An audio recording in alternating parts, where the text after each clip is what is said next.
of salt. Next thing I need is a pinch of pepper. And then we're going to be putting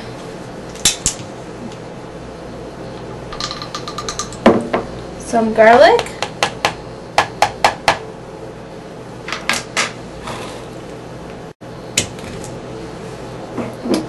And our base, which is going to be ketchup. That was the ketchup, not me.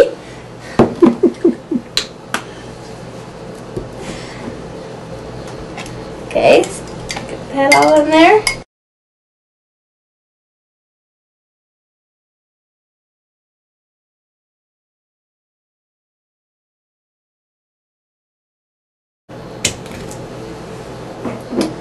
And our base, which is going to be ketchup.